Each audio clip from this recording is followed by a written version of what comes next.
Hello, everyone, and welcome to a brand new episode of Constructive Criticism. I'm your host, Spencer, and I'm joined by my co-host, a man, a myth, and a legend, the winner of the first MTG DreamHack. I don't know if that's true, though, but it's Mason. That's not true. It's the first MTG DreamHack on the precipice of the RC seasons.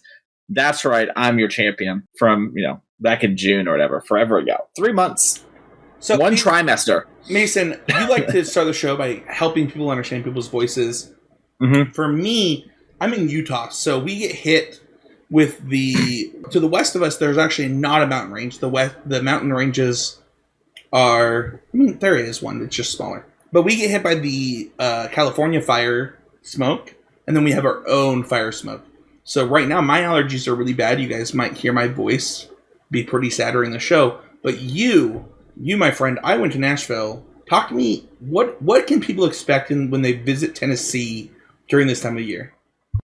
Well, we're finally at the good point in the weather. Today was 69 degrees all day. It's the beginning of the nice weather, but when Spencer was here 7 weeks ago, was... Time out. I'm actually mad. You're telling me that there is a 30-plus degree difference in 7 weeks? Oh, yeah. I actually went for a little stroll today during, my 15-minute break at work. I was outside for, 8 minutes or so. This is kind of nice. Did some texting. Went on a little walkie poo. It was good. But when Spencer came, hot, humid, 100 degrees. I was going to die. I'm actually mad. I'm, so mad. Yeah, your company... That's why they got such a good deal on coming out here. No one comes out here this time of year. But yeah, it's normally pretty miserable during the summer. The thing about Tennessee is you have every season. Your winters are cold, not as cold as Chicago or any place like that, but they're cold. Your summers are hot, and your falls and your springs are nice. So we have every season in Utah too. It's just a little different. We have shorter seasons. We've got we'll start in first construction season. That's called spring. It's where they do most of the construction work. And then during summer, that gets put on hold until second construction season. That's where most of the roads close again. And it's just when it's bearable to be outside. Then you have winter, which can range. It could be November to March, November to April, November to May. Or it could be December to May. Or it could be February only. It kind of ranges because of the some stuff. But that's not what the show's about, though, Mason. It is about always improving. You want to be getting better every single week. And I want you to go first this week. What have you done this week to get better at Magic or life in general? My always improving moment this week comes from the Pioneer format. I've been doing a lot of exploring in that format, doing a lot of just trying to figure out how to maximize and build around things. So specifically, there was a lane line binding Ignamic Incarnation, I believe is the card's name. It's the birthing pod for enchantments. I think I'm saying its name correctly, but it's a very weird name. I believe that is the name of the card. Okay, yeah, I haven't heard anyone ever say it out loud, so I'm kind of going by the seats of my pants here. But I played that deck a lot, and I was actually doing really well on Moto. I was getting a good amount of 5-0s and innovating and changing the deck a whole bunch and changing. And a lot of that iteration process and sort of weeding through, and actually ended up circling back around way closer to where I started, I think, for what I'm going to play at the event this coming weekend, than where I actually started going to originally. And at first it was okay, we have these things. These are pretty good. I think the person who built the deck originally actually misunderstood some of the interactions. And so I took those things out. Then I made the deck a Gorgon deck because it has so many things that flicker, and that was really good. And I kind of went down that route, different things there. And then ultimately was okay, what if I try doing this, but I'm 60 cards? And then went back that way. And so I think I'm going to end up being somewhere closer to 60 cards. But it was a really good kind of process of understanding, why is this strong? And okay, the Oregon stuff is insanely broken in the mirrors. But outside of grinding matchups, do I actually need to play this much air and kind of afford to versus maybe I just have to play a bunch of Wrath of Gods in my Incarnation deck. So it's been a really interesting process trying to get that sort of down, and it was really helpful for understanding that, and good just to kind of go through the whole hey, sometimes you start with an idea, you have it, your idea is pretty good, but it's not actually as good as something else, and so you kind of give that up and move on to the next thing or go backwards. Okay, well, I think I made some good changes. They didn't turn out to be good enough. I'm going back. Or they're good, not good for the right reasons at the time, which is often, I think, something you could probably attest to, where someone shows you a deck for something in Standard or even Modern or Pioneer, and then it's no, your thing isn't weak. but the context of everything else going on is just not very good right now. Like, you have too many top-heavy cards or too many low-end cards. One, I appreciate you saying that. I do think that is one of my strengths in Magic. We were actually in the cut today, my testing team, and we were talking about Liliana and the 4-drop slot, as well as cards for different matchups. And, it's kind of similar to you. My always improving moment was being able... something I'm going to work on now that I'm on testing team again is actually being able to explain this stuff. I thought you just did a really good job. But, being able to explain, one of the questions that was asked me, I said, I think that Kolaghan's Command is actually in a really good spot in Pioneer. And somebody's like, why is that? I haven't answered it yet in my team chat, but it's like, okay, I need to actually write out and be able to explain why I think that. And I'll say it on the podcast really quickly. I think that, one, it's really good in the Liliana mirrors. I think that that's going to be a matchup that's really important. I think, two, it's really good against the Abzan Greasefame deck, which is going to be a Liliana mirror.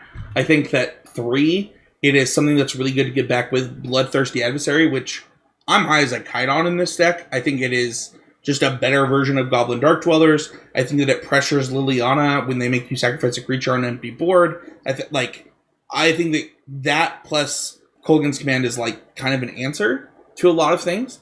And I think, three, Kolaghan's Command gives you this ability to kind of have a catch-all type of main deck answer. Nobody really wants to play a Mind Rot in their main deck, but being able to just pull ahead in the mirror, being able to pull ahead in grindy games and things like that is going to be really important as we move forward, as these Liliana decks become more and more prevalent. And for me, that is the answer. And for what it's worth, that's how we saw Modern play out. You had Thoughtseize, Kolaghan's Command, Liliana. If anybody was on old versions of the deck that weren't playing Kolaghan's Command for that short time where that happened, they just got left in the dust. And I don't expect that to be any different in this format.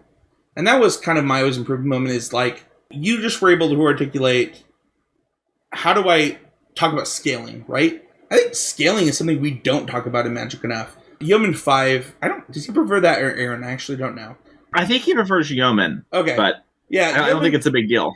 Yeah, Yeoman in our Discord actually did a really good job of talking about this in talking about breaking serve.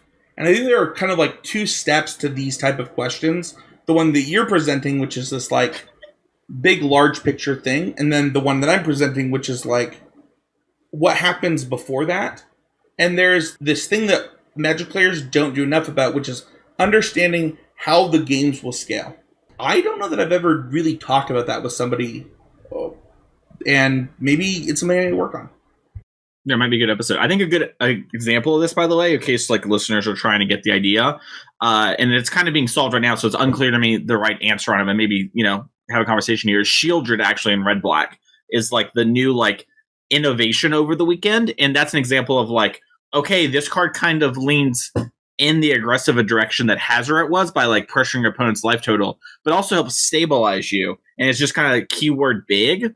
And so, that's kind of the new, how does this change things? Yeah. That plus Bloodthirsty Adversary seems really strong to me if, you didn't want to go Hazoret. You know what I mean? Kind of a mid-step. This whole conversation that I'm talking about in my Discord started because I thought Shieldred was 5 mana.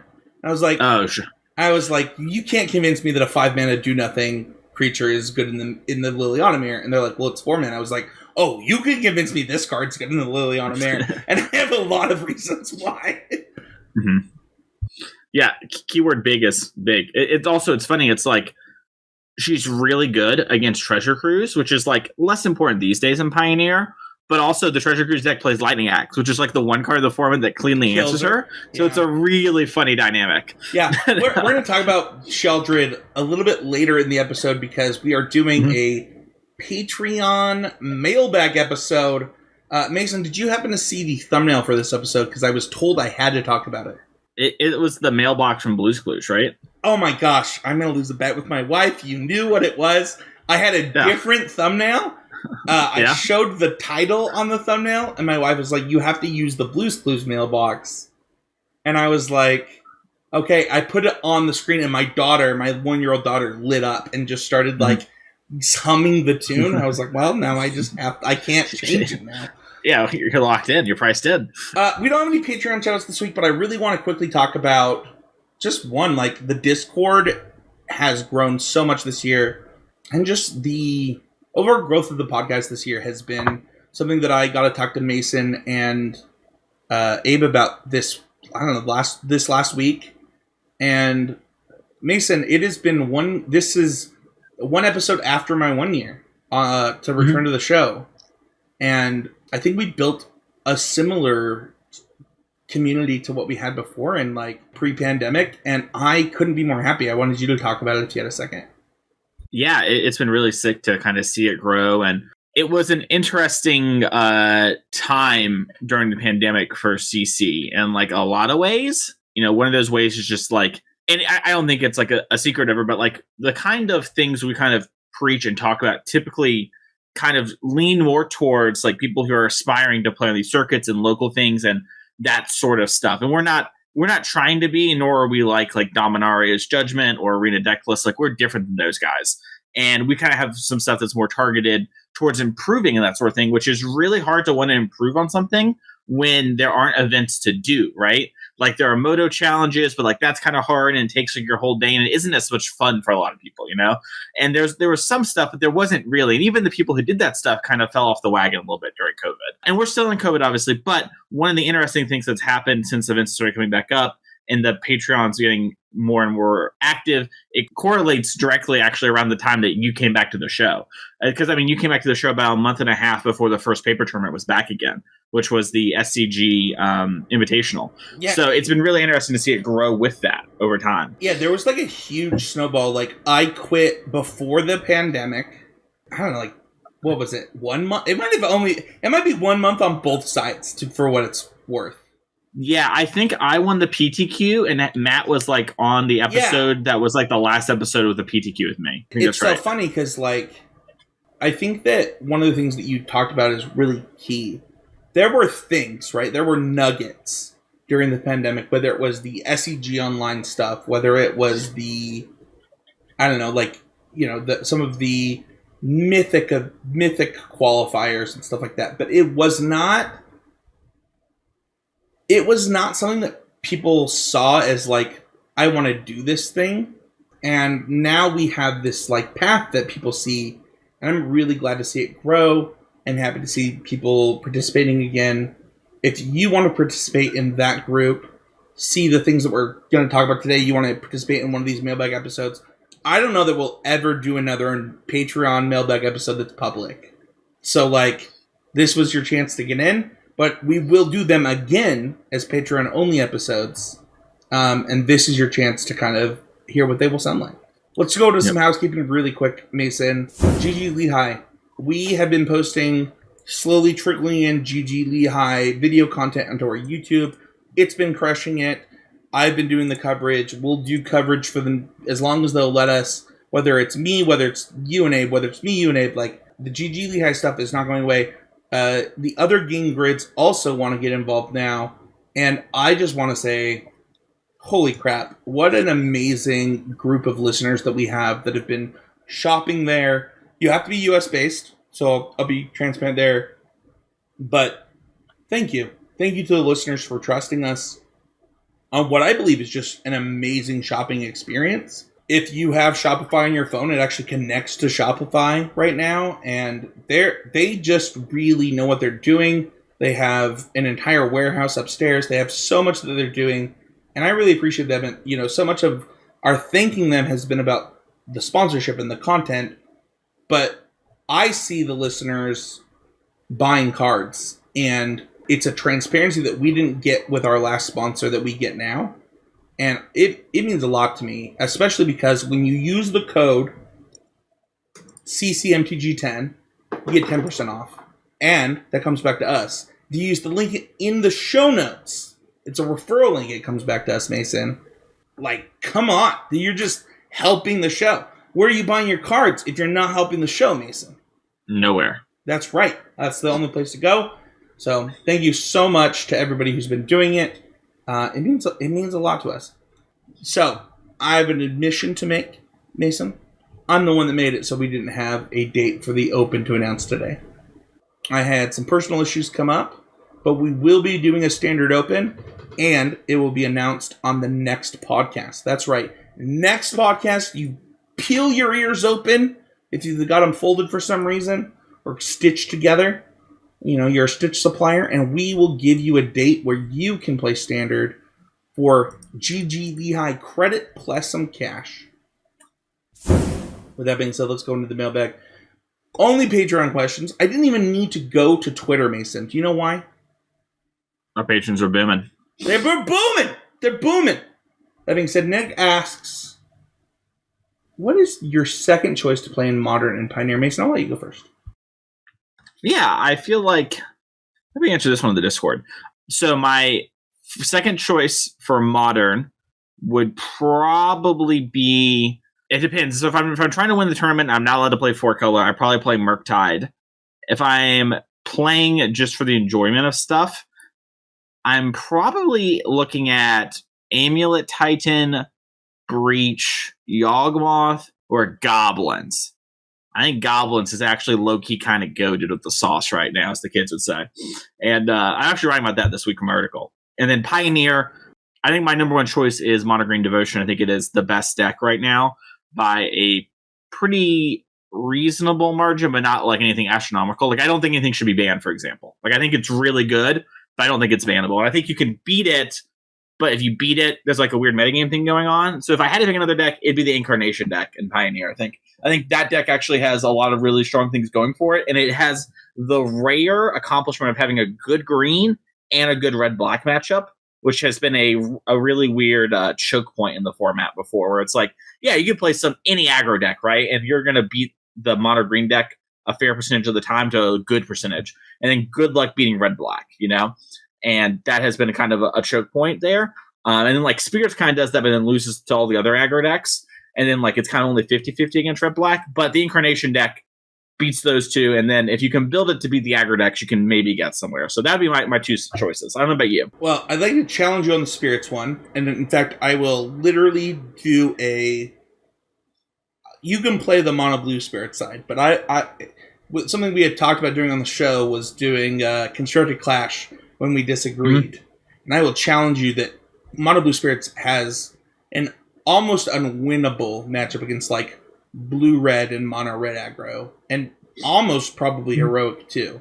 So if you think it's 50-50, I would be interested. I said it's 50-50 against red-black. Oh, I might have misheard you. I'm sorry. Yeah. Drop the challenge. I was like, whoa. I'm going to have the easiest stuff ever. Yes, I'm going to let you play Spirits. Yes, Spirits beats green, and then 50-50 is red-black. Maybe a little less so now with Liliana, actually. Like, that was the experience before, and then the problem was every other deck of the format I think they have enough 2-mana counter spells to, like, really still punish you. Well, sure. I mean, I think it also depends on how you build your red-black deck. Because, like, if your red-black deck is lower on 4-drops, then it's going to be a lot easier. But then if they're higher, it's going to be a lot harder.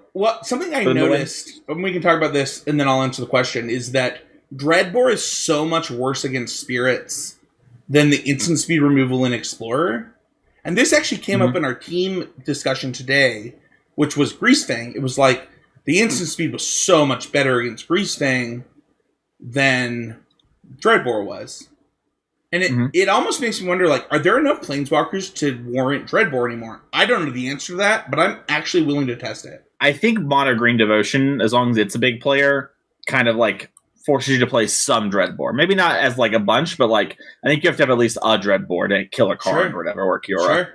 But, yeah. I love that. Also, Leyline Binding, I think that's one of its strengths, is that it, like, can stop things like Greasefang. Like, there is no good instant speed removal. I think you're right about that. No, that's still a few cards. I love that. I love that a lot. So, really quickly, Mason, we actually did answer this on a podcast, but I loved the question so much, and there was a whole new set introduced that I introduced the question again. So, no, it's good. I like the question. I think if this was a question we answered every, like, 2 months in the podcast, would be fine. You know what I mean? Yeah, I agree. Just be like, cool. So I'm going to answer this question really interestingly.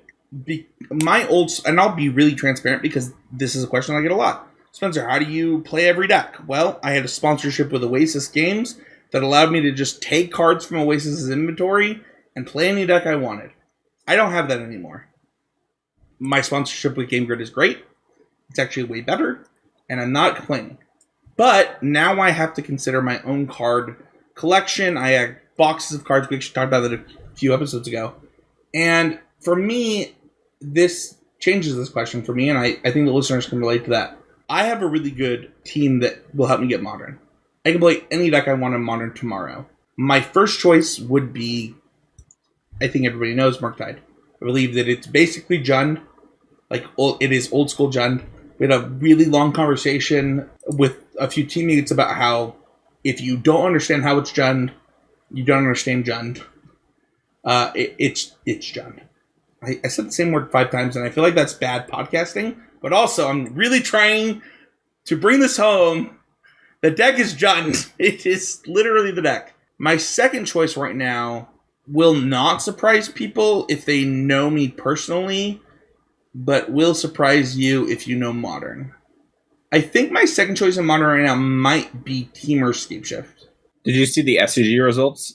No, don't spoil them for me. Can I look? It went undefeated through the Swiss and lost in the finals to Ross Merriam. Yeah, I think that deck. Excellent. I did not see that before I answered this question, but I'm so glad to hear that. I actually think that Teamer Shift is like super well positioned. It'd be interesting to see what you think about this one. It does not look like. It does not look like when I heard Teamer. No, when I heard Teamer Scapeshift, I had I had an image of what it would be. I'll look at it later during this episode. Yeah, I'll find it real quick. For Pioneer, this is where things get interesting. I own Spirits in Pioneer. I believe that you cannot beat Red-Black with this deck. I also believe that if you're going to an RCQ, Red-Black will be a deck that you have to beat, which is sad. I think that Spirits is like a top 5 deck in Pioneer, but has such a bad matchup against the first place deck that you can't play it to win an event. So, like, if you were going to an open, I would say play Spirits. I actually believe that, like, if you have, like, a 1K or a 5K or a 10K, Spirits is a great choice. If you have an RCQ, you should not play that deck. My first place deck is Black-Red. I believe that Black-Red has reasonable matchups. It is also like the Jund deck. But my second place deck is actually the Green-Red ramp deck that I've been touting for a long time. I personally have multiple 4-1s in leagues. I don't know that I've trophied yet on MTGO. But yeah, I think that Green-Red Eldrazi ramp is underrated. It has a buy in the Black-Red matchup. It's favored in the mirror against Mono Green. I mean, we have one of our patrons actually has been playing this since I posted my initial list, has had great results, and that would be my second choice. So, Marquise says, Mason claimed that chicken is the goat of the land. What's your favorite land animal to eat? Land animal to eat. It has to be. If you said chicken already.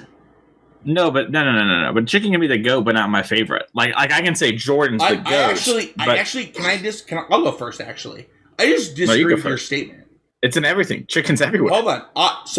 While I agree, I actually think that pork is underrated. I think that we don't utilize pork enough. One, pigs have oh man, I'm gonna drop some agriculture knowledge on you. Pigs have. You sound like Nikola Tesla. Oh, dude, pigs have so many kids, like 7 to 13 kids. So chickens do not lay that many. Dude, hold on, time out. Mason, I'm dropping some. Look up. I'm listening. Look up. What is this? Why do you have a little ribbon? This is literally a second place FFA ribbon for raising pigs. Like, literally. Did you get that? Yes, I won that. So, maybe didn't have it. I didn't know. No. Also, okay. I work in the agriculture industry now, so pigs underrated. One, there's so many reasons. Oh man, I'm about to go off. Pork belly, not bacon. Pork belly is the literal most delicious meat. Pig of 7 kids. Sorry, that really killed me. I don't know. I think it's a good point. It's just very funny to me for some reason. How many? It's like so chickens will lay like. Oh man, I used to know this. But they're not all fertilized. Like, oh man, all the vegetarians are about to come after me. Here's the thing. pork by cost is the best meat, and it's not close.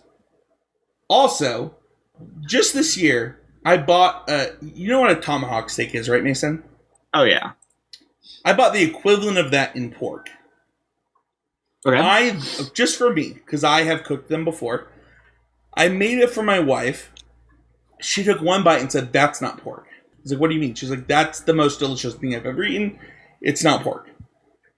I was like, "It is pork. It is actually a pork chop on the bone, and it's the best pork chop on the bone." And I think that people, we had a Patreon, actually, it might be one of our like top patrons ever, was a chef. And we had this debate in the old CCMTG family one time. Pork chops by price per taste, if you want to invent a metric, they're the best meat. It's not close. So while chicken, yes, is great, the problem that I have with chicken is, one, I think they have a great replacement in mushrooms. I think that if you're a vegetarian, you want something similar. It tastes similar. You could cook it similarly. Mushrooms are great. But like, turkey bacon doesn't taste like bacon. There's nothing that tastes like pork. And also, a huge reason that we didn't explore pork more as a species is like religious. And yeah, I think pork is just the greatest. I don't even think it's close. Well, I clearly said chicken was the goat, so you must be wrong. But no, I don't know. I don't know what my favorite one to eat. I was kind of thinking about that too while I was listening to you. I think my favorite land animal to eat would probably... Dude, I went to a barbecue house with you. What was your order? Oh, I got... I can't remember now. I know what it looks like too. That's so funny. I think it's a pork thing from the way you're talking. But dude, we both ordered pork. Yeah, I ordered the turkey because Trey, former coach of the show, told me to, and then we both ordered pork. Yeah, that's good. You ordered pork ribs. No, did I? Was it not pork ribs? No, that was Andrew who ordered pork ribs. Oh, you're right. That was Andrew. I got the platter, Edley's platter, but I forget what the meat on it is. It is pork. I'm pretty sure. I'll look it up. I'm pretty sure you got pork. Here's the thing, man. No one's saying pork isn't good. I want to know your goat, though. Like, tomorrow. That's what I'm trying to think of. So, hold on. Mason, I invite you to Utah tomorrow. I say, we're going to the butcher. You can pick your meat. What are you picking? Well, that's a different question in the show. So what's your favorite deli meat? It's 2 down. Well, no, the butcher does not serve you deli meat. That's a deli. Nice try. You can't trick me. Let's see. Oh, blow him up, YouTube. Blow him up. I don't know. I'm going to just go with cow. Dude, that's a great answer. Ground beef is great. Steak is great. I think that's a great answer. For what it's worth, chicken was a great answer, too. I was just challenging you. Yeah, I think chicken just gets used a lot and gets used a lot in different ways, and it's a lean, mean fighting machine. So, dude, I think for what it's worth that like turkey is going up my power rankings. Like, I made the joke about bacon, right? But like turkey bacon's pretty good. So, Yeoman says, how do you go about assessing a format like the current standard? It looks methodical, but is in fact made up of a bunch of competing pressures. Liliana, Meat Massacre, Sheldred, Invoke Justice, Wedding Announcement, Voltage Scourge. You can't just simply hard target the format in a traditional sense. So I actually have an answer to this. I'll go first. There are kind of a couple ways that I like to think about this. I actually think that Yeoman, for what it's worth, is good at some of these. One, you've got options. Can you look at a format in the form of macro archetypes, right? Whether it's tempo, control, mid-range, aggro, ramp, stuff like that. If you can, there's a part of the curve that I like to be on, right? And for me, that's the ramp part. It's actually where I am in this standard format. And then the other part that I like to be on is mid-range. Now, if you're in the mid-range slot and you have this problem, that's a different question, right? Like, that's like, well, what can I do to solve? And it feels like, for what it's worth, that Yeoman Mason, correct me if I'm wrong, is coming at it from the mid-range perspective. Yeah, he's talking about like a monolithic format, so it sounds like he's trying to figure out how to do that sort of thing. So I think that'd be my assessment. Yeah. I didn't mean to interrupt you. Keep going. No. I was just saying I agree that from the way the question's sounding, it kind of sounds like that might be where he's coming from, even though that's not the answer to the question he wants. You know what I mean? Sure. And to me, like, I think there are two things. And we kind of talked about it last week, where to me, I tried after our episode was the things that I tried after our episode, I should say, are one, I tried ramp decks because I wanted to go above things, but I didn't want to go above like the Naya deck that we talked about on last week's episode. Go back to that episode to hear about that. I wanted to be like, I mean, let's be honest. I wanted to storm the festival, Mason. And then two, it was like, okay, well, what can I do to be under that? And the place that I landed that was still good, that was like insane late game, really good mid-range, really aggressive, was like Liliana, Wedding Announcement, Esper. And so you're like, well, Spencer, how does that work? Like, is your mana good enough to be Esper? And it's like, well, here's the thing. The Mulligan rule is aggressive. So make your deck aggressively. Those are the two places that I found success in the standard format. But I do think that it is about, we talked about it during the episode, scaling. Like, where do I want to scale? Do I want to scale from early to late? Do I want to scale from mid to big? Like, where do I want to hit the scale? And that, I think, is the answer to this question. The way that I typically...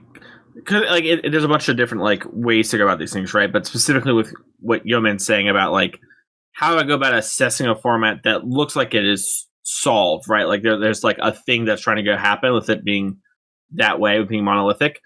And the answer I typically is specifically for a format like standard, right? Which is what this question's about. The card pool's so small, it's really easy to just be like, okay, what's going on and what are weaknesses? What are their potential weaknesses to this other card? And can I find stuff to exploit that? So, like, I think a good example of this is kind of like the Naya deck that Spencer talked about, that we talked about last week. Where, like, all you need to really know is that their big topping card, Sanctuary Warden, right? It's this big card, generates a lot more cards, really hard to kill, bigger body than everything that's kind of going on in a lot of those decks. Big, that's the thing. That's how you're going to go over the top of them. And so, like, that's kind of how I typically look at these sort of things, is I will go about trying to find some axis that I can pressure and beat them on. And sometimes there aren't things like that, right? Like, you play Wilderness Reclamation, and the only thing you can do is, like, go hyper under them and play things like Mono Black, or just, like, have a bunch of cards for the mirror.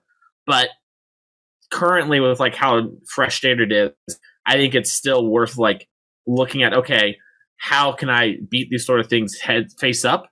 And I think once something gets to the point where it's kind of like Reclamation was in its format, where it's just the baseline, at that point you have to start doing a lot of what Spencer's saying, which is like going really big. We're going like figuring out where you need to be on like a fundamental strategy level. And I think until that stuff gets defined, playing individually strong cards is fine. I do think probably with this being week 3 of standard, what I'm saying is starting to fall off, and you need to much more be like, okay, you've had your time to kind of boot camp, get your strategy in line. So, well, I'll add to what your answer was, because one of the cards that he mentioned is Invoke Justice, right? Which is like, okay, well, that's bigger than everything Mason just said and what Spencer just said, right? And it's like, well, sure, but I'm trusting that Gruul, Mono Red, something that I thought about today, I was just looking at the cards, I was like, you know, Mono White actually doesn't seem that bad. Like, you have to trust that Red Black can downgrade itself to be fast enough, or Mono Black, right? Mono White, I'll be honest, I have not looked at the challenge results because I was starting a new job and had the flu. Did Werewolves not top 8 yet? Because, like, that could be fast. I think it's the cut down problem, but I'll double check the same challenge. You know, that's true. That's true. And that's where, like, things like Mono Black or stuff like that keep it down. But there are answers to the really big problem. But it in formats like this, it feels like it's week to week, right? Where right now, if people are trying to beat Red Black mid-range, I don't know. I almost like your answer of Naya. Like, I'm a huge fan of Storm of the Festival right now. I think that it is faster than enough decks, outclasses enough decks, and you basically just lose to like opposing sentinels. Or wait, is that the name of the angel? Sanctuary Warden is the 6 Wardens. drop. Thank you, Wardens. That's kind of where I would land, but there's a lot going on. Like, that's a good standard format, though, right? Like, it means that there's going to be ebb and flow things to do in the format. So, I think that's a really good question, Yeoman. Yeah, I think once you the one last thing I said, once you kind of know, once you do what I've said or what I was talking about, where like you know how things interact, then at that point, standard, like in case someone's like, okay, what happens when the format's not new? It then becomes knowing when to move towards those things and do that. So that's all I was going to say, is that eventually becomes like, all right, pick your week kind of game. So yeah, which is basically modern, which people love. So Kyle says, what's your favorite slice of deli meat? I have an easy answer for this. It's actually chicken. I actually really love sliced chicken. The goat. So here's the thing. It would not be my thing for breakfast or things like that. Like, I think that like if you want like the goat of deli meats, it's obviously ham. But sliced chicken, if you can get it, it does not last long, is unreal. Poultry just doesn't last long. You can't like open that and leave it around like you can with other deli meats. Yeah, ham is my answer. Yeah, I mean, I don't do a lot of sliced deli meats. Yeah, but yeah, I think ham is like, it lasts forever compared to other deli meats, and it's good for breakfast. It's good for lunch. You can use it for dinner. Like, it's good. It's good in every meal. Doug Bear says, what process would you guys use for making or tweaking existing deck lists? Sorry. Like, how do you know what changes to make, and how do you go about the process of cutting and adding cards? And I guess a follow-up question, how do you go about building sideboards? Mason, I'll let you go first. Sure. So I think maybe take these as two questions here. So let's talk about how we're going to build decks, and we'll circle back around to your sideboard thing.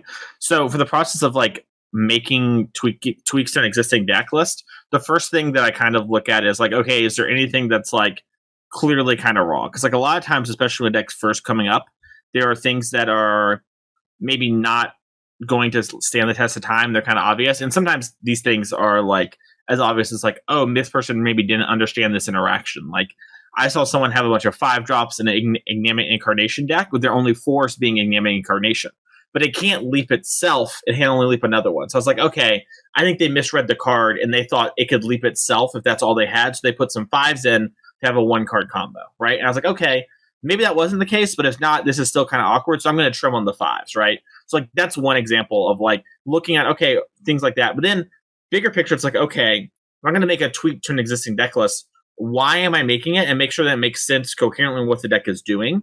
And I think one thing along those lines is making sure that I'm not moving the deck to be a worse version of another deck, which is something that happens all the time in Magic and is really easy to do, where it's like, oh, yeah, I'm like playing this, let's say Jund strategy, right, in Modern, and I'm going to change these cards. I'm going to play, the Delirium cards. I'm going to play Traverse, and I'm going to get Grief and Fury. And it's like, okay, is that actually better? And am I making tweaks to something that is actually helping what the deck is trying to do? / am I moving the deck in a direction that's actually helpful for it winning? And that's how I kind of start going about that process of like, okay, am I making changes that actually help fix this deck's game plan or play the kind of games it wants to be playing? Because sometimes decks will want to play diverse game plans where they want to have like a lot of different answers and different options, and you want to make sure that you have cards that enable that. I think a good example is 4-color. Even though the beginning and the end stages always look the same, the middle is there's a lot of flexibility there, and so you want to have a lot of flexibility in your cards. Whereas with a deck like, let's say, Burn or Goblins, I want to have more things that are redundant that enable my combos. So for like Goblins, I want to have more Skirt Prospectors now that we have the new Lord that draws cards. And I want to be able to combo more efficiently. So when I'm making changes to Goblins, which is something I've been doing this week, I'm trying to make sure that I'm moving the deck in that direction that seems actually more powerful and less like, oh, grindy, attrition-y, because I have a new card that does that. I don't think I need as many elements for that. So that's like some examples that are kind of like trying to put in action. Hopefully that's helpful. Yeah, for me, I'll go back a little, but I want to talk about the process, which is kind of your question. I kind of have a flowchart for this in a lot of ways. One, the first step in my flowchart is, do you have experience with this deck / archetype whether that be macro or whether it be micro, like on this level of this format. If I don't have any experience, I'm going to copy a challenge list and I'm going to play it first. Literally card for card.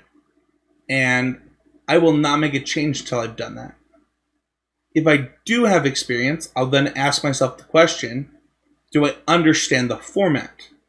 If I do, I will then consider making a change or say, I agree with this list and I want to try it. Sorry, this flowchart is going to get really big. The next part is, if I do want to make a change, I want to ask myself, what changes do I make? What matchups does this help? What matchups does this hurt? And kind of go from there. And it kind of branches out. And I think a really good example of this was red-black for me recently, where I needed to get into Pioneer. I wanted to switch off of mono-green because of some specific things, where like I thought there was dog crap against spirits. And then I wanted to also like have a deck that I thought could win an RCQ without having to play a bunch of mono-green mirrors. So I ended up on black-red. In doing that, Michaela, one of my favorite people, you should follow her at Mythic Michaela, won her RCQ. Abe had been working on the deck, and so I talked to both of them, like, what did you like about your deck? What are you doing? What are you thinking about this deck? And I came to a deck list that I'm pretty proud of. I'm positive is in the Discord. And those changes came from, 1, I played a lot of Gen decks. 2, I played a lot of Pioneer and Explorer.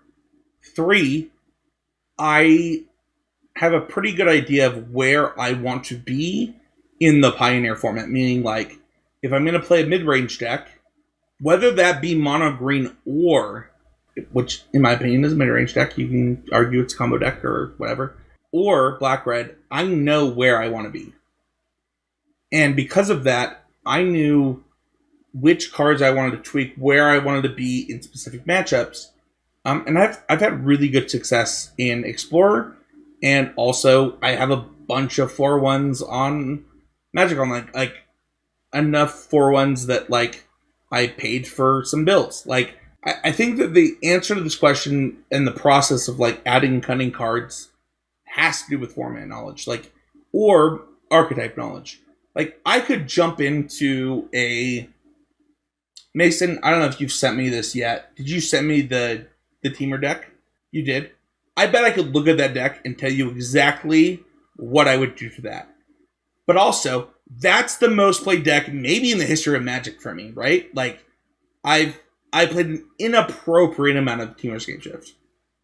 And you have to be honest with yourself, because if you lie to yourself and you're like, I know better than this person, you're gonna make mistakes. And like a really good example of this is I made a bunch of changes to white black in standard, and then the second I switched to Derek's list in standard, I started to win. I was like, clearly I'm a bad white mage. Like I don't understand how white adds to my mid-range plan. I went too big. This person understood it more, and you have to really be honest. So that would be my answer.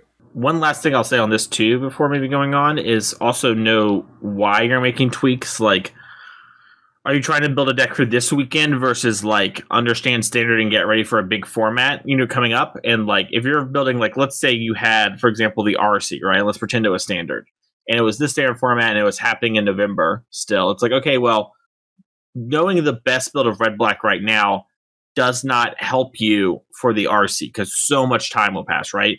But figuring out for this weekend and building for that is super important. So knowing why you're doing everything you're doing to add on to everything, I think is super important. Now, part 2 of your question, Doug, was, in the follow-up, I guess, is how do you build sideboards? And I think that it obviously does matter because tweaking happens a lot with sideboards. But I think a lot of times with sideboards, it's trying to solve holes with your deck and fix problems. And there's a lot of different ways to go about doing that, right? So there could be like that kind of hammering a problem out, right? You think of cards like Stony Silence, Rest in Peace. Those are hammers that like fix a matchup, quote unquote. And then there are like things that are kind of more like duct tape, which are like, oh, you can have maybe some spell pierces, or you might have some like soft interaction, or a card like Wear Tear that like solves a little bit of a problem, but doesn't fix the matchup, right? There's a lot of different ways you can go about doing that. And so when it comes to building a sideboard, I'm really looking at, like I mentioned before, what is my deck trying to do? And then build towards that, and then make sure that I can actually win fights I'm trying to fight over, and make sure I'm not moving my deck in a direction that's too antithetical to what it's trying to be. And so I think that's really important. So like a good example might be that, hey, if my deck is not ever going to beat, let's say Dredge, for example, and Dredge is the only graveyard deck, I need to make the choice of like, can I win if I have Rest in Peace versus like, do I need to just have no sideboard cards for that? If I hit a Dredge player, I hit a Dredge player and then move on. And, we've seen that kind of happen with Belcher and decks like it in Modern for 4-color players, where originally they tried to play cards to stop it. And it was like, we can't win. It just, no matter what we do, we can't win. If you play Belcher, you beat us. Congratulations. I'm going to take care of these other matchups that need solving. And there's a bunch of different ways to build sideboards and go about that sort of thing. And it really matters for your deck and the way you're trying to approach the matchup. So I know that that's kind of like a lot of like different ways to do it without actually answering the question. But I think the question is so contextually dependent that all I can do is give you a bunch of small answers personally. So what about you, Spencer? I'm a little surprised by my answer. I have a really specific recommendation for everyone listening to this podcast. And I think that this was the moment that I understood building a 75 the best. It is easily my most read Magic article. It was the best deck in Standard was the title. And it was about green-red devotion back in Theros Standard. It was Pro Tour testing. And it was myself, Casey Bloodworth, Quentin Pierce, and cut teammate Vinny Gorman. And we tested best of 10s. We played 100 matches with green-red in the second and third day of this testing for this Pro Tour. And what I understood in that was building a 75, and not only building a 75, but understanding what that meant. And my recommendation is really weird for this. I think that you should pick a format with some friends, and I think that it should be multiple friends. It should be a literal, find 4 people that want to do this. I actually think that it's really valuable. And literally do that. Find 10 matchups, whether it's Modern, whether it's Pioneer, whether it's Standard, whatever it is, and literally lay down and write out a sideboard and have flex spots. So like, here's your main deck, here's your sideboard, here are the flex spots, how do we build a 75, and do it for 3 days. You're like, Spencer, that's a huge commitment. I'm like, yeah, it is. It also will teach you how to do this more than anything else that I could possibly suggest. I think it changed my entire approach to Magic.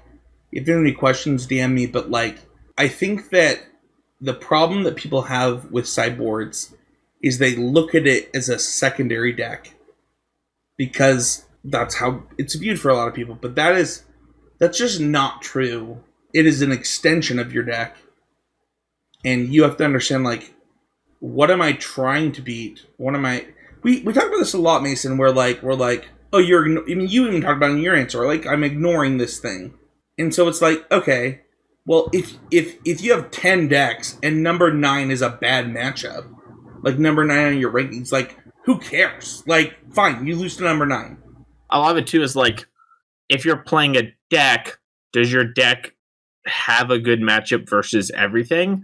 And in bigger formats too, you're just going to have some polarizing matchups. You're like, the bigger things get, it's going to be hard to like have matchups that are all at least tenable in a way that maybe Standard does, right? Where it's like, yeah, there's some there's a fringe combo deck, whatever, but for the most part, everything's even-ish. And it's like, okay, how do we figure it out? But in like older formats, sometimes you just can't solve the problem. Well, not easily, right? Without giving up other spots. And it becomes like what you say? I'm building a deck at whole. Having the spot where I'm weak is fine because I'm building my deck, which is 75 cards, for like these things. And then when you kind of play those games, whatever, you figure out where you want your cards, and then you're able to like save space in your sideboard and know where the spots go and etc. Mason, you might know the answer to this question. What is my day 2 GP percentage with Naya Scapeshift? I have no clue. You do. You were both of those GPs. I guess it's 100%. Is 100%. Mason, you also might know why I played Naya. If I thought for a long time, I'm sure I could remember the conversation. It is literally Leyline of Sanctity. I just wanted to be able to ramp into Leyline even if I drew it. It was, one, Nahiri was really good at just going and grabbing a Titan, and people weren't prepared for it. And two, I just get to cast my Leylines, which is busted, right? Because otherwise they're just dead draws. And what's so funny is Leyline is the perfect example of this question. Okay, if you have a problem, right? You define your problem for your sideboard that your main deck can't answer. What is the solution? And you have to find that solution and then be okay with the answer. If you're not okay with the answer and there's no solution, you need to either pass on the deck or pass on the sideboard options, right? There's not an in-between, right? You only have 75 cards unless you're Mason to work with. Yeah, I mean, there's only so much space to give. I mean, obviously your on decks have 20 more cards, but you really only have most of the time 13 more spells unless you have utility lands. So you can only do so much. So thoughts on entering events with the explicit purpose of scooping to friends to help them win? So I think that this is an interesting question. One, in the US, this isn't as big of a problem because we only get one invite per person. But I think we should get 3. I actually think that it's a mistake. And I believe that local testing teams should be able to move up.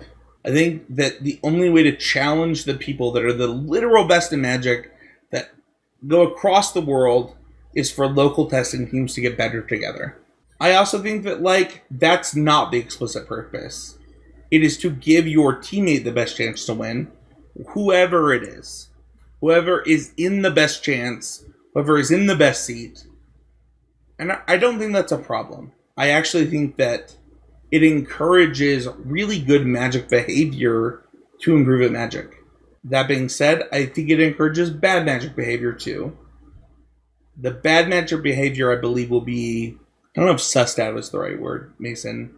But, the people who do this wrong will get called out. So, I don't know. What are your thoughts?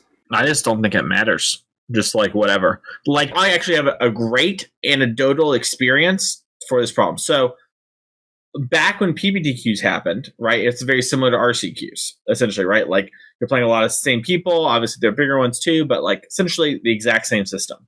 And there would be events where especially for local RCQs, or realistically, a lot of your friends are in the tournaments, right?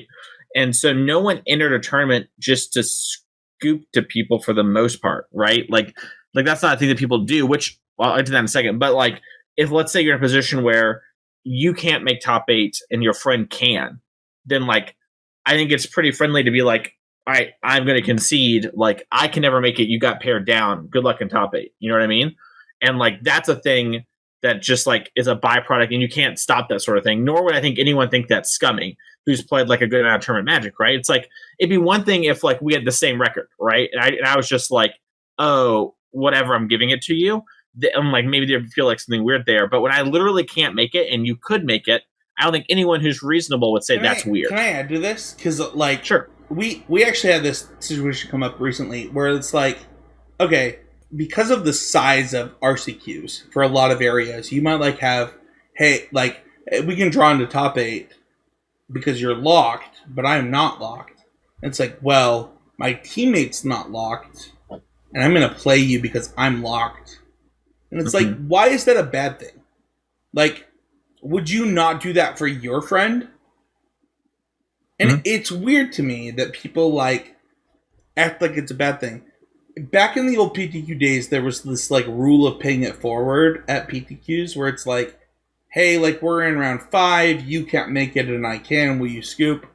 I will tell all my friends that you scooped. It's like the Eric Froelich BS method in reverse, though. Where, no, I'll call him out. It's fine. Where it's like, yeah, I'm going to try to get my friend in. You should also try to get your friend in. It's not a problem. It's like, I'm already locked. And if I win, I'm the 1 seed. Like, that's a huge deal in the play draw era of Magic. I agree for what it's worth. Like, if I have definitely been in spots where I've also been in spots where there wasn't even a friend on the line. It was just like, this matchup's bad for me. And if we're in top 8, we're going to play in the top 4. Yeah. Dude, I'm going to take 2 shots at beating you. Yeah. Yeah. And you should, right? If your goal is to win the tournament, I have 2 chances to beat you now. And the matchup's really bad. I need those 2 chances. That's... Dude, I literally did this at the RPTQ that I won. I beat a deck that is a bad matchup for me to knock it out of top 8. Yeah. Literally, I was like, no, I'm not drawing with you. I know you'd get in. I don't care. I need to beat you. I'm already locked. And I think that you have to understand, one, what is the person thinking about? And, they don't need to think about you. And this, I'm Team No Splits, Mason, after talking with Alex, former friend of the show, current friend of the show, Alexander Hain. His number one piece of advice to me is, don't split. Just do it. It's helped me a lot. And I think that people... I had a recent 2K where people found out that I was the one that didn't split. And they stood behind me and were ridiculing me as I won my match. How much more do you think I won? It was hundreds of dollars for not splitting. And it's like, just win your match. It doesn't matter. Like Mason said, it doesn't matter. If you win your match, none of it matters. To finally answer the question, because I did a lot of some setup there, but my thoughts on it are, think about how many matches there are in the tournament and how you have to even line up to be paired into a friend and for it to matter, I was saying this at the beginning, we have all those things that happen, but it was said that I didn't play that many friends and high stake where scooping actually mattered. Played a lot of round 3, round 4s, but just realistically speaking, only 8 people make the top 8. Even if your friends are some of the better ones in the area or whatever, you're just only going to have a couple of them in top 8 in a tournament. That's how it works every single time. So it's just not that big a deal. And also, it doesn't matter if someone concedes somebody, and people get lucky to win tournaments all the time. And just because someone's conceded to you doesn't mean that you're going to win the tournament. Yes, you got a free round or whatever, but it doesn't matter. And instead of talking about doing this sort of thing, people should just focus on playing Magic better and dealing with it. And if someone else wants to spend $30 to $50 so that they might have a chance to help their friend win one round, then let them. Who cares? Yeah, I actually think that, and I know this from literally playing way too many Magic tournaments, you are more likely to get a buy-in to top 8 than you are to play your round against somebody for top, a round against your friend for top 8. It's way more likely that you just are one short for the cut and just get the literal buy-in to top 8. It actually happens way more often. Underrated, overrated was the question of this. We're going to rapid fire this, Mason. And we're going to start with you. Leyline Binding, underrated or overrated? Underrated. Every format. I agree. I actually got to play with this card this week on MTGO. I think it's super underrated. White Claw, Mason, do you even know what that is? I don't drink alcohol. Leyline Binding, best card in the set for Dominaria United. I regret not putting it on my list. That's I don't drink alcohol. It was on your list. Oh, it was? Yeah. Oh, I'm so good. I'm the GOAT. I don't drink alcohol, though. White Claw, super overrated. You have Truly near you. Truly is the best seltzer, especially if you're counting macros, if you're on a diet. White Claw sucks. It's bad. Don't drink it. Just go drink some Truly. Oh, using even odd to determine player draw, under or overrated. I'll go first on this one. So, I do think it's underrated, but I think that forcing your opponent to do it is overrated. Honestly, if you care about this, you should just offer even odd. And if they say high roll, just do high roll. I think that we've gotten to the point where enough people will just say yes to even odd that you should just offer it first. Underrated. You should just do even odd. Saves the most time. I agree. So your girlfriend and I think, are the biggest proponents of this. Is that even true, though? You had a whole podcast on this. So maybe I'm wrong. Oh, I thought you meant the next question. Oh, no. I know. I had a podcast called Even Odds. So I know, but it's like, yes, it is the right way to do it. Just literally roll one dice. If you are the person rolling, have the other person call it and throw it. That's it. I mean, that's the whole interaction. If the opponent's feeling weird about this, you each roll one dice and they call. Sure. No, that's there's the no same cheating. thing. So, hold on. I've had this problem so many times. Yeah, go ahead. Because I think you're going to say what I'm going to say. Well, first off, for everyone at home who thinks two dice don't have an equal chance for even odds, you were wrong. I don't know how to say it nicely. You're just wrong. Go look it up. All right, now that I've done that, if some people are worried that if I'm the only one touching the dice, I can do something, which I would argue if I could do that, high roll isn't going to help you anyway, so just take the draw. And then my second thing is, if you're really worried about it, you each just roll a dice and have even odds, and have them call. Because I can only affect my dice, and your dice is random, and my dice doesn't matter. So that is the way to do it if you're worried about someone cheating you, but no one's cheating on the dice roll. It's just not a thing. Just stop. Move on. Next question is pineapple on pizza. I'll never yuck somebody's yum, buddy. What about you? I think it's just rated. I don't know if it's under or over, which I know is... I'll say underrated just because some people like poo-poo without trying, but I think it's just adequately rated. Have tried it because their wife likes it 1,000 times.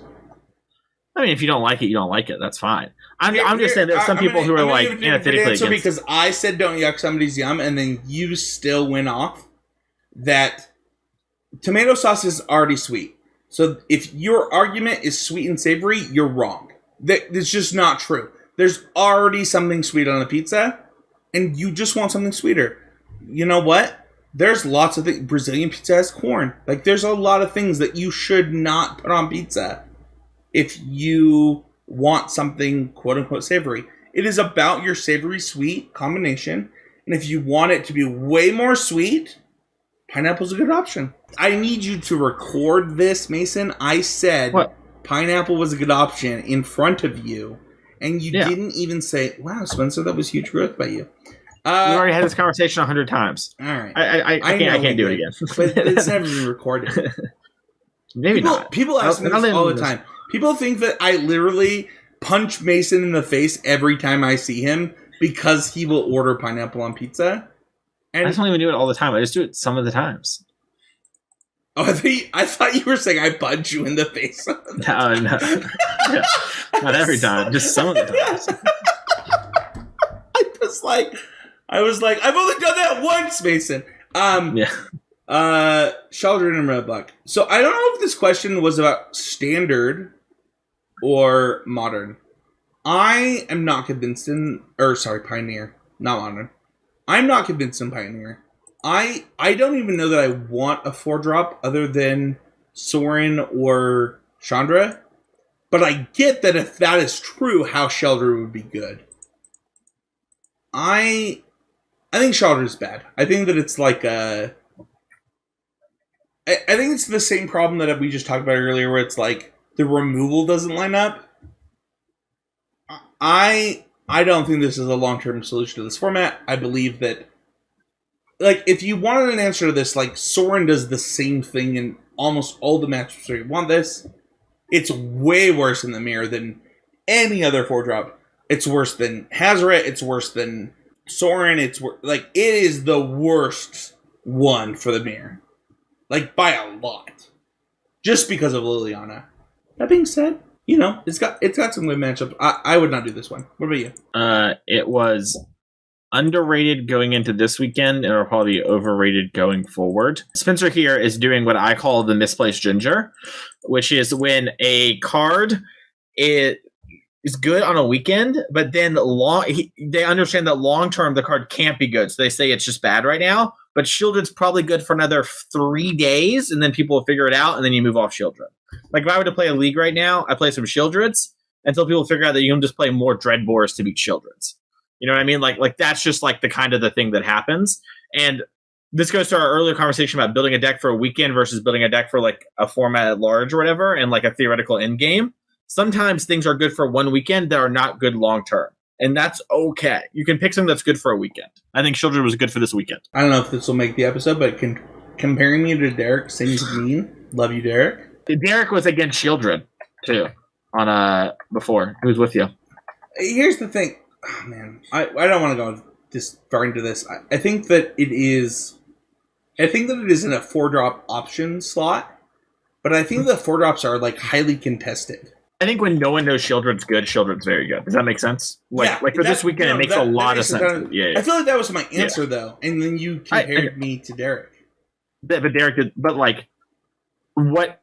That is something that Derek does all the time that he and I clash about. Is that Derek will say, "Sure, it was good for this weekend, or it's going to be good for this weekend, but it's bad long term, so you shouldn't do it." Hold on. I don't think that's right in lending for what it's worth. I do believe that there are going to be weeks where like people literally forget about this card. Where like, with the removal, there's away from it. Yeah, exactly. Where it's like, well, fine. Like if you're literally not going to play Running Volley, screw you. Like you're gonna wait. That's actually not a good one. The removal is really bad against this card right now. You literally need like this was a thing in our like team chat I talked about earlier in the show where it's like. Do we need, like, 2-mana instant removal that's not Dreadbore? Like, do we just need to say, like, fine, you have a Teferi for a minute? Because, like, I'm willing to say that. So yeah, it depends on this sort of thing. Also, like, this card's weirdly strong in the mirror when you don't expect it. Like, your Fable of the Mirror Breaker setup. Like, you think you're going to... Like, looting away 2 more cards to take 6 on that turn is a huge swing of life. I have to actually think about this, because, like, what's the vampire's name? Bloodthirsty Adversary? Yeah, that can hit 5. No, it's pretty hard. All right, yeah, I think really Sheldred's like pretty good in the mirror. I think you're right. But it's going to be it's going to get phased out. Like if you're no, it's not. No, hold on. It's better than Chandra. What? It's a 4/5. Right, but if you're on the draw, how do you have a board? I mean, how does either player have a board in the mirror? It's my question. You know what I mean? That's my point, though, is that both Lilianas are insane. This is just a 4/5 do nothing.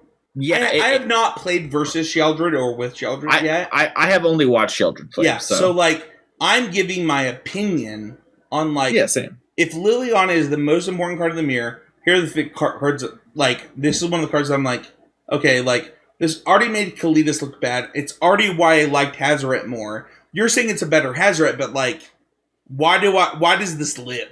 I think that for what it's worth, it's not exactly a better Hazoret, and I maybe said that wrong earlier on the episode. I misspoke.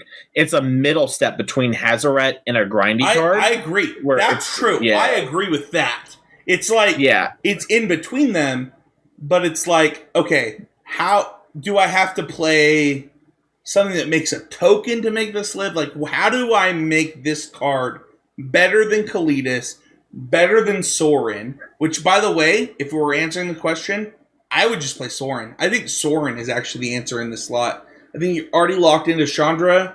I think Sorin is the other answer. I'll say this. I think one of the most important cards, and I have not played as much Red-Black as Derek has, and I bet you and I have played a similar amount. I would guess, and I've played, I don't know, I've played a lot of Red-Black, man. I think I played more. Okay, well, I haven't played as much with Liliana being out, but I would guess that Bone Crusher Giant's stock in the matchup has gone from good to great.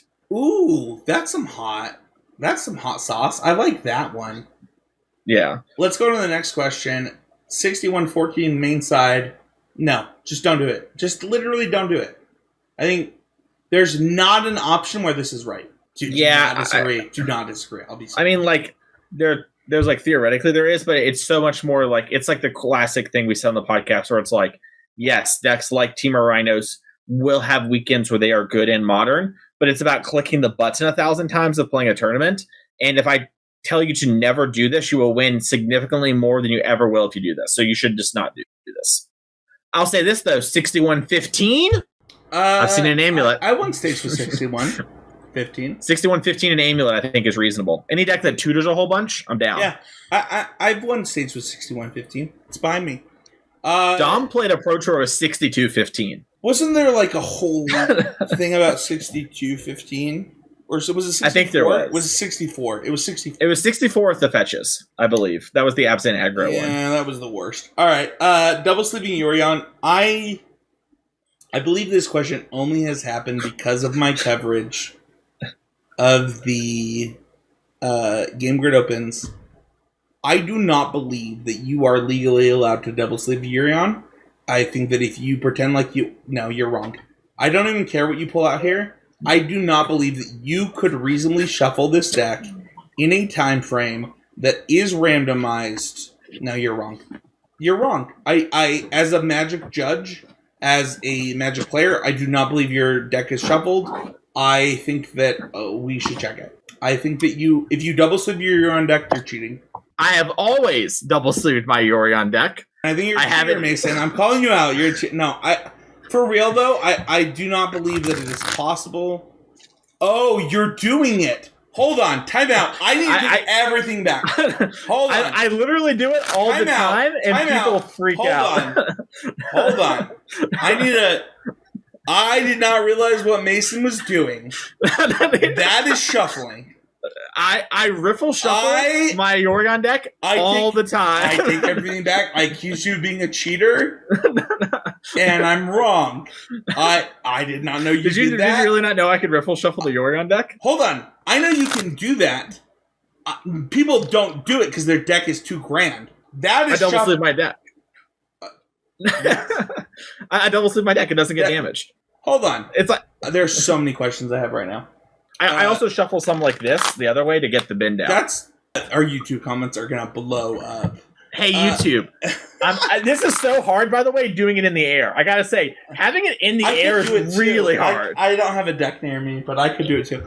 Hold on. Everything that I said, if you are willing to riffle shuffle any deck, that's shuffling. If you are being a little baby back, whatever, and just like grabbing 20 cards and like clump shuffling. Listen, Mason, you're 6'2" and not single, but humans don't have your hands. And no, stop. I need to be clear about something. Humans don't have your hands. And the number of humans that have tried to present to me a deck that they went clump shuffle, clump shuffle, clump shuffle, clump shuffle, cut deck. I'm like, that's not shuffled. How do you think it's shuffled? Like, come on. I'm so mad. I will not allow you to answer this question. Mason does this right. He is riffle shuffling his 80-card deck. If you do that, that's shuffling. Like, you are clearly shuffling your deck. If your hands aren't that big, stop playing Yorion. I will say this. There's a reason why I have carpal tunnel probably in this wrist. But yeah. So mad. You did this, and I was like, I have to take everything I said back. Like, yeah, no human has ever done that with their $3,000 Magic deck to me. Oh, yeah. I do it with my Legacy deck too, baby. All the time. So, we don't have any Patreon questions this week because it's all Patreon questions. But Ace Martinez says, keep up the great work. I really appreciate the dedication you all do to making these videos. Mason, I appreciate your dedication, man. Like, I appreciate yours. Like, how long are we? Like, are we 6 years now? 7 years now together?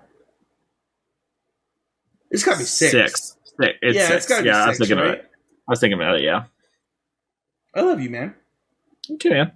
I appreciate it. In the future, if you could like wrap your rap in a wrap, so that it's not like falling apart on the podcast and distracting me. No, it's distracting me. It's like a magician. It like you look over here. Check out the rest of the network, whether it be Sam Black's amazing podcast drafting archetypes or the Common Knowledge podcast. They're actually recording their set review late this time. This is maybe the best Pauper set of all time for Common Knowledge. Literally, Mason, 5 years ago, if I were to say what was the best deck, you would say, like, is it Blitz? What was the best card in that? Kiln Fiend. What if I told you this set had a Kiln Fiend with Kicker that returned a card to your opponent's hand? Oh, I didn't realize that was in the set. That's literally a card in this set. That's sick. And then additionally, there's a +2, -2, which doesn't kill half the cards in that deck. Check out that podcast as well as this podcast. Like, sub, review, and comment. And people can find me at Spencer13H on Twitter. They can find me on YouTube here. Or on He's a Game Media. Mason, we're going to find you. Find me here each and every week. You can find me over at twitch.tv/TheMasonClark. You can find me over Twitter at Mason E. Clark. You can find me on Card Kingdom each and every week writing about stuff. This week, all about modern decks I got upgraded from Dominaria United. I got Goblins. We got Merfolk. Spencer Merfolk got 15th in the challenge. Get ready. And let's go. I'm a fish boy. Mason, do you know that I've never not cashed an SCG with fish? Yeah, but like, come on. That was like in the year of 2011, you know? Back when Fish at least had some playable cards. I don't know if that's true. I think that my last... I don't know when I did... I literally have 100% cash with, like, all of my day 2 decks outside of, you know, Sultai were Fish decks. Just crushed it. Let's go Fish. Let's go Fish. Thank you so much for listening. We'll see you guys all next time with another episode of the Constructed Criticism Podcast.